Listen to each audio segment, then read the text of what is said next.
கடலூர் அருகே கைலாசநாதர் கோவில் குடமுழுக்கு விழாவை அனைத்து சமூகத்தினரும் இணைந்து நடத்த வேண்டும் என பாமகவினர் கோரிக்கை விடுத்துள்ளனர்.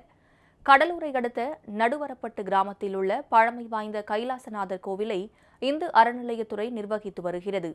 இந்த ஆலயத்தில் அனைத்து சமூகத்தினரும் வழிபட்டு வரும் நிலையில் ஒரு சமூகத்தினர் மட்டுமே கோவில் குடமுழுக்கு விழாவை நடத்துவதற்கான நடவடிக்கையில் ஈடுபட்டுள்ளதாக புகார் எழுந்துள்ளது.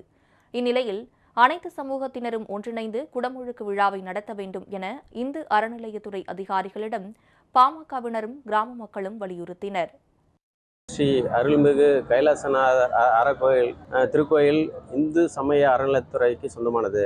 இந்த கோயிலில் ஒரு சமூகத்தினர் மட்டும் எங்களுக்கு சொந்தம் என்று சொந்தம் கொண்டாடி குடமுழுக்கு நடத்த முயற்சிக்கிறார்கள்.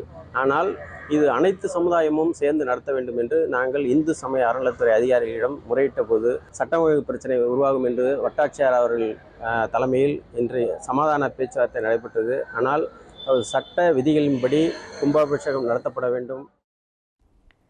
இதனிடையே அரியலூர் மாவட்டம் கொடுக்கூர் கிராமத்தில் வருவாய் மற்றும் பேரிடர் மேலாண்மை துறை சார்பில் மக்கள் நல முகாம் நடைபெற்றது. இதில் ஆண்டிமடம் ஊராட்சி ஒன்றிய துணைத் தலைவரும் பாமக நிர்வாகியுமான தேன்மொழி வைத்தி கலந்து கொண்டு நலத்திட்ட உதவிகளை வழங்கினார். பாமகவின் மாநில மாணவர் சங்க செயலாளர் கொடுக்கூர் ஆலவந்தார் மற்றும் கிராம மக்கள் இணைந்து தங்கள் பகுதியில் கால்நடை மருத்துவமனை அமைக்க கோரி ஆட்சியரிடம் மனு அளித்தனர்.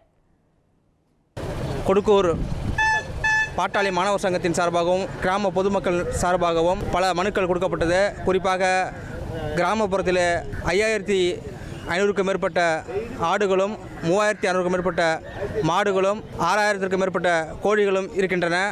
அது சம்பந்தமாக எங்களுக்கு கால்நடை மருத்துவமனை வேண்டியும், அதே போன்று எங்கள் பகுதி முழுவதும் வடிகால் செல்வதற்கு வசதி இல்லாமல் இருப்பதால் வடிகால் வசதி அமைத்து தருமாறும் மனுக்கள் வழங்கப்பட்டது. இதேபோல் நாமக்கல் மாவட்டம் திருச்செங்கோடு அருகே அம்மாபாளையம், கோணங்கிப்பாளையம் உள்ளிட்ட கிராமங்களைச் சேர்ந்த மாணவர்கள் 3 கிலோமீட்டர் தொலைவில் உள்ள மல்லசமுத்திரம் அரசு உயர்நிலைப் பள்ளியில் பயில்கின்றனர். பேருந்து வசதி இல்லாததால் மாணவர்கள் நாள்தோறும் பள்ளிக்கு நடந்தே சென்று வர வேண்டிய அவலம் உள்ளதாக கிராம மக்கள் தெரிவித்துள்ளனர்.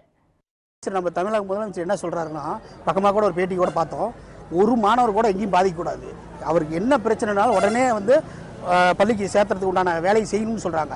ஆனால் நம்ம நாமக்கல் நிர்வாகம் என்ன பண்ணுறதுன்னா, இந்த 9 பேர் நின்னதுக்கு எந்த நடவடிக்கையும் எடுக்கலை. அதுக்கு ஒன்று ரெக்கார்டு நம்மகிட்ட இருக்குது. அவங்க காரணம் என்னன்னா, கூலி விவசாயிங்க சாப்பாடு கொண்டுக்கிட்டு அவங்க வேலைக்கு போகிறதுக்கு சரியாக இருக்குது. அந்த டைமு காலையில் டைமு பிள்ளைங்களை காலிப்டி விடுறதுக்கு அவங்களால முடியல. கிராம பகுதியில் டெய்லியும் விட்டு மறுபடியும் பாதுகாப்பு, பெண்கள் முக்கியமாக பாதுகாப்பு, அதனால் அவங்க போதும் 8வது போதும்னு சொல்லி அவங்க சேர்த்த முடியல.